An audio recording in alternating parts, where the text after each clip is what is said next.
This is 1608. I just had a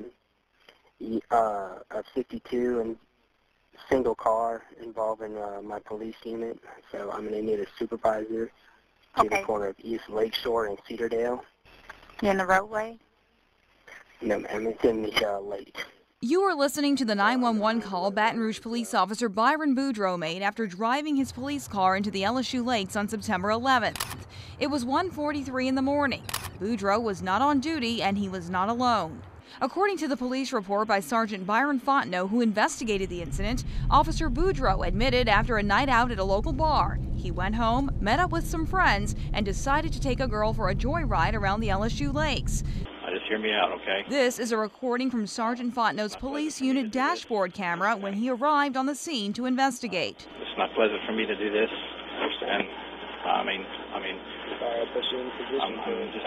being put in a position of authority. In his report, Sergeant Fontenot stated Boudreaux had a distinct and unmistakable odor of an alcoholic beverage and that his eyes appeared glassy and bloodshot red. Fontenot says the officer refused a field sobriety test and was told he would be taken to another location to take a breath test. Fontenot's dash camera captures the silent ride to the LSU Police Department for additional testing. Fontenot reported during the transport, Boudreaux continued to transmit the odor of an alcoholic beverage. According to Fontenot, when they got to LSU, Boudreaux refused to blow into the intoxilizer, a machine which measures the blood alcohol concentration in the body. He is then advised he would be charged with DWI, reckless operation, and failure to maintain control. The first test was given at 3:12 a.m. You can see it registered as 0 because Officer Boudreaux did not blow. Then, at 3:49, 2 hours after the crash, Boudreaux blows a .068.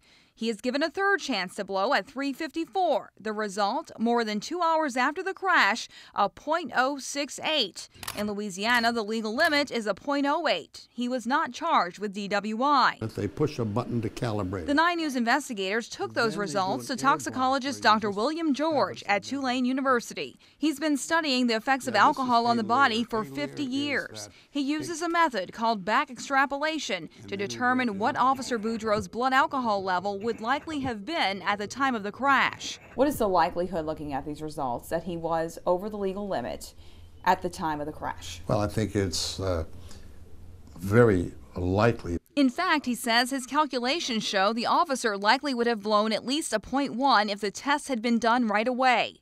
In an interview with BRPD investigators, Boudreaux says he started drinking at a local bar at 9:30 the night he crashed his police car. During my stay there, I consumed 3 beers,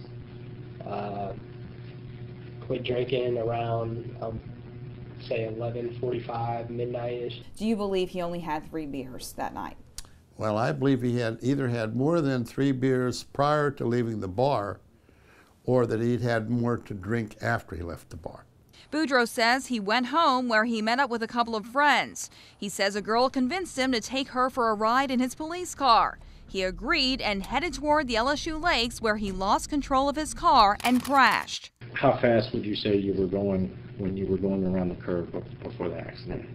I really couldn't say with any degree of accuracy how fast, but obviously it was too fast for the situation called. The investigating officer asks Boudreaux about declining the initial breath test. Why did you refuse the first? I was, I guess, just panicking and wasn't thinking straight. Boudreaux was not booked into jail, nor was he ticketed. How does that officer decide this person will get a citation, this person's going to jail tonight? It's a judgment call. Baton Rouge Police Corporal L. Gene McNeely says the department does not have a cut-and-dry policy for officers to follow when they respond to a call where someone might be impaired. The investigating officer here says, I advised Boudreaux that he would be charged with DWI, reckless operation, and failure to maintain control. Yet he was never cited or charged for that. Why not? Well, it was up to that particular officer to make that decision. But this guy got nothing.